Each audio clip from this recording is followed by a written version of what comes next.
সম্মানিত উপস্থিতি, বিবাহ করে বাসর ঘরে নিয়ে আসলেন। বাসর ঘরে নিয়ে এসে স্ত্রীর কপালে হাত দিয়ে দোয়া করতে হবে, আল্লাহুম্মা ইন্নী আসআলুকা খায়রাহা ওয়া খায়রা মা জাবালতা ফিহা ওয়া আউযু বিকা মিন শাররিহা ওয়া শাররি মা জাবালতা ফিহা। হে আল্লাহ, আমার স্ত্রীর মধ্যে যে কল্যাণ আছে সেই কল্যাণ আমি চাই, আর আমার স্ত্রীর মধ্যে যে অকল্যাণ আছে সে অকল্যাণ থেকে আমি পরিত্রাণ চাই। তারপরে স্বামী স্ত্রী দুইজন মিলে 2 রাকাত সালাত আদায় করতে হবে। 2 রাকাত সালাত আদায় করে আল্লাহর নিকটে এই পরিবারের জন্য রহমত, বরকত এবং শান্তির দোয়া আল্লাহর নিকটে চাইতে হবে। কেননা আল্লাহ রহমত বরকত না দিলে রহমত বরকত সম্ভব নয়, কোনো দিনই সম্ভব নয়।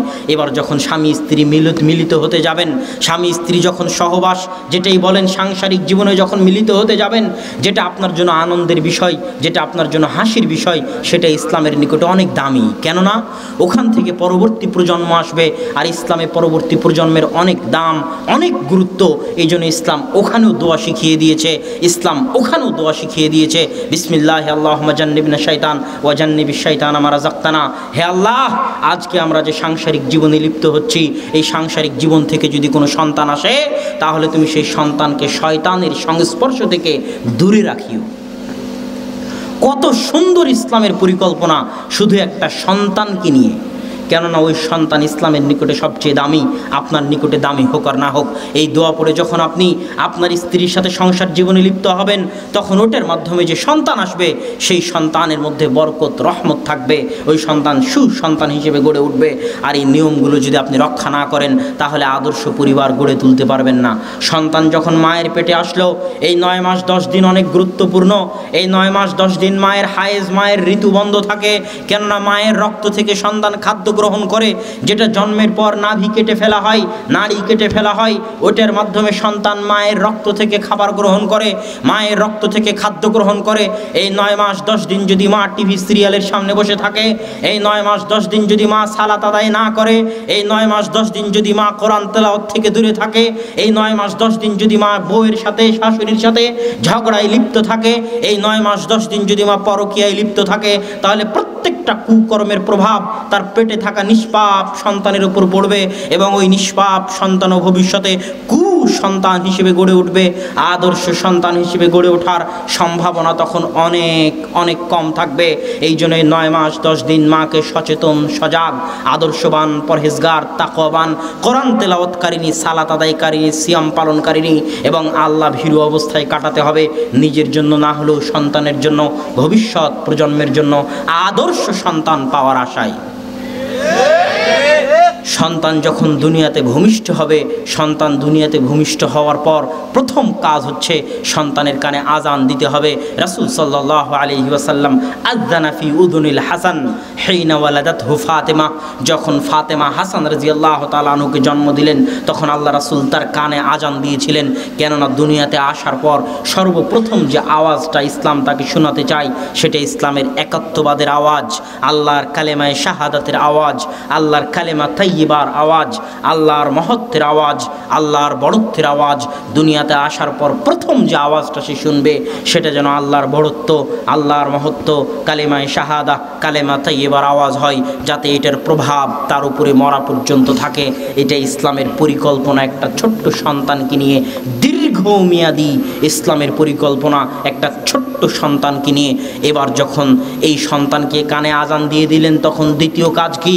আবু মুসা আশআরী রাদিয়াল্লাহু তাআলা আনহু থেকে বর্ণিত, তিনি বলেন, ইদা ওয়ালিদালি ওয়ালাদুন, যখন আমার সন্তান জন্ম হলো, আতাইতু বিহিন নবী সাল্লাল্লাহু আলাইহি ওয়াসাল্লাম, আমি আমার সন্তানকে নিয়ে আল্লাহর রাসূলের দরবারে আসলাম। ফাদাআ লাহু বিল বারাকাহ, আল্লাহ রাসূল আমার সন্তানের জন্য বরকতের দোয়া করে দিলেন। ওয়া সাম্মা লাহু ইব্রাহিম, আল্লাহ রাসূল আমার সন্তানের নাম রাখলেন ইব্রাহিম। ওয়া হান্নাকা লাহু বিতামারাতিন, আল্লাহ রাসূল একটা খেজুর নিয়ে তার মুখের মধ্যে দিয়ে খেজুরটা চাবালেন, চাবিয়ে নরম করে আল্লাহ রাসূলের পবিত্র মুখের লালা মিশ্রিত ওই নরম হওয়া খেজুরটা ওই ছোট্ট বাচ্চা, আমি যে বাচ্চাকে নিয়ে গেছিলাম, আবু মুসা আশআরী বলতেছেন, তার মুখের মধ্যে দিয়ে দিলেন। এটাকে বলা হয় তাহনিক। সন্তান পৃথিবীতে আসার পরে প্রথম যে আওয়াজটা শুনলো, সেটা ইসলামের আওয়াজ। এবার প্রথম যে সংস্পর্শটা, প্রথম যে খাবারটা তার পেটে যাবে, প্রথম যে সংস্পর্শটা সে পাবে, সেটা যেন একটা সৎ মানুষের, একটা পরহেজগার মানুষের, একটা তাকওয়াবান মানুষের সংস্পর্শ হয়। এই জন্য সন্তান হওয়ার পর আপনার জানা জানা মতে সমাজে গ্রামে যে পরহেজগার মানুষ, তাকওয়াবান মানুষ, আল্লাহ ভীরু মানুষ, তার নিকটে নিয়ে গিয়ে সন্তানের তাহনীক করাবেন, যেন তার সংস্পর্শের প্রভাবে সন্তান যেন ভালো হয়, এই আশা যেন করতে পারেন, এই ধারণা যেন রাখতে পারেন, এই দোয়া যেন করতে পারেন। এটা হলো সন্তান হওয়ার পর দ্বিতীয় কাজ। এবার সন্তান হওয়ার পর সপ্তম দিনে তিনটা কাজ। একটা ছোট্ট সন্তানকে নিয়ে ইসলামের কত দীর্ঘমেয়াদী পরিকল্পনা, একটি পরিবারকে নিয়ে ইসলামের কত সুদীর্ঘ পরিকল্পনা, তা আমি আপনাকে ভাষায় প্রকাশ করতে ব্যর্থ। সপ্তম দিনে তিনটা কাজ। রাসূল সাল্লাল্লাহু আলাইহি ওয়াসাল্লাম বলছেন, আল গোলাম মুরতাহানুম বিআকিকাতিহি, সন্তান তার আকিকার সাথে বন্ধক থাকে, সন্তান তার আকিকার সাথে বন্ধক থাকে। আমি আপনাকে বললাম 10,000 টাকা দেন, এই মোবাইলটা বন্ধক রাখেন। এবার ওই মোবাইলটা বন্ধক থেকে খুলতে গেলে, বন্ধক থেকে মুক্ত করতে গেলে আমাকে 10,000 টাকা দিতে হবে। সন্তান দুনিয়াতে এসেছে কিন্তু এখনো বন্ধক আছে। এই সন্তানকে বন্ধক থেকে মুক্ত করতে গেলে আল্লাহ রাসূলের হাদিস, আল্লাহ রাসূল বন্ধক শব্দই ব্যবহার করেছেন। সন্তানকে বন্ধক থেকে মুক্ত করতে গেলে রক্ত প্রবাহিত করতে হবে আল্লাহর নামে। যদি ছেলে সন্তান হয় 2টি রক্ত, যদি মেয়ে সন্তান হয় তো 1টি রক্ত। আল্লাহর নামে প্রবাহিত না করা পর্যন্ত ওই সন্তান বন্ধক থেকে যায়, বন্ধক থেকে মুক্ত হতে পারে না, ওই সন্তান বন্ধক থেকে যায়। আল্লাহ রাসূল হাদিসে বলছেন, তাই সপ্তম দিনে সর্বপ্রথম কাজ হবে সন্তানকে বন্ধক মুক্ত করা, তার নামে আকিকা দেওয়ার মাধ্যমে। এবার দ্বিতীয় কাজ হবে সপ্তম দিনে সন্তানের নাম রাখা। রাসূল সাল্লাল্লাহু আলাইহি ওয়াসাল্লাম ইবনে হিব্বানের হাদিসে বলছেন, আহসিনু আসমা আওলাদিকুম, তোমরা তোমাদের সন্তানের সুন্দর নাম রাখো। কেন সুন্দর নাম রাখতে হবে? ইসলামে কুলক্ষণ শিরিক, কিন্তু ইসলামে সুলক্ষণ জায়েজ। ইসলামে কুলক্ষণ শিরিক, কিন্তু ইসলামে সুলক্ষণ জায়েজ। কুলক্ষণ মানে বাড়ি থেকে গাড়ি নিয়ে বের হলেন, সামনে দিয়ে বিড়াল পার হয়ে গেল, তো বললেন বিল্লি রাস্তা কাট গাই, বিল্লি রাস্তা পার হয়ে গেছে, সামনে কোনো খারাপ কিছু অপেক্ষা করতেছে, এটা শিরিক। বাড়ি থেকে বের হলেন, খারাপ কিছু ঘটলো, আপনি বললেন আজকের দিনটাই খারাপ, এটা শিরিক। হুতুম পেঁচা ডাকলো, আপনি বললেন কোনো বিপদ আসতে পারে, এটা শিরিক। কেননা ইসলামে কুলক্ষণ নাই, কিন্তু ইসলামে সুলক্ষণ আছে। সুলক্ষণ গ্রহণ করা যায়, জায়েজ। সুলক্ষণ গ্রহণ করা ভালো। আব্দুল মুত্তালিব যখন তার পোতা হলো, তখন আব্দুল মুত্তালিব বলল, আমি আমার সন্তানের নাম রাখবো, আমার পৌত্রের নাম রাখবো মুহাম্মদ। কেননা মুহাম্মদ শব্দের অর্থ হচ্ছে প্রশংসিত। আমার সন্তানের এই সুন্দর নাম আমি এই জন্য রাখতে চাই, এটা দিয়ে আমি সুলক্ষণ গ্রহণ করতে চাই, যেন সত্যি আমার এই সন্তান সারা পৃথিবীতে একজন প্রশংসিত ব্যক্তিতে পরিণত হতে পারে। মুহাম্মদ সাল্লাল্লাহু আলাইহি ওয়াসাল্লাম কি সারা পৃথিবীতে সবচেয়ে প্রশংসিত ব্যক্তি নয়? এটা হচ্ছে নাম থেকে সুলক্ষণ গ্রহণ করা। তাই খবরদার খারাপ নাম রাখবেন না। আল্লাহ রাসূল বলছে, আহসিনু আসমা আওলাদিকুম, যদি খারাপ নাম থাকে তো আজকে নাম চেঞ্জ করে দিন। নিজের নামও যদি খারাপ থাকে তো নিজের নামও চেঞ্জ করে দিন। নামের একটা অদৃশ্য প্রভাব আপনার উপর থাকে, যে অদৃশ্য প্রভাবের ফলে, ওই নামের প্রভাবের ফলে অনেক সময় অনেক কিছু হয়।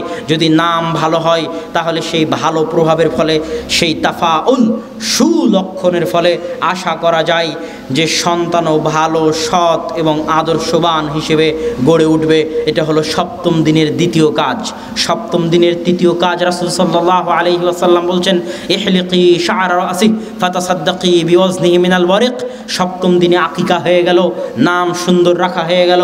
এবার সপ্তম দিনের তৃতীয় কাজ হচ্ছে ওই ছোট্ট বাচ্চার মাথায় এই 7 দিনে যতটুকু চুল গজিয়েছে বেলেট দিয়ে, ওই 7 দিনের চুলটুকু কেটে দাড়ি পাল্লায় গ্রামের ওজনে যতটুকুই হোক না কেন মেপে অত সমপরিমাণ স্বর্ণ, অত সমপরিমাণ রৌপ্য আল্লাহর রাস্তায় ফি সাবিলিল্লাহ সাদকা করে দেওয়া, দান করে দেওয়া। এটা হচ্ছে সপ্তম দিনের তৃতীয় কাজ। এখানে একটা কথা মনে রাখবেন, দান করলে দুনিয়াবি এবং আসমানি বিপদ থেকে বেঁচে যাবেন। দান করলে দুনিয়াবি এবং আসমানি বিপদ থেকে বেঁচে যাবেন।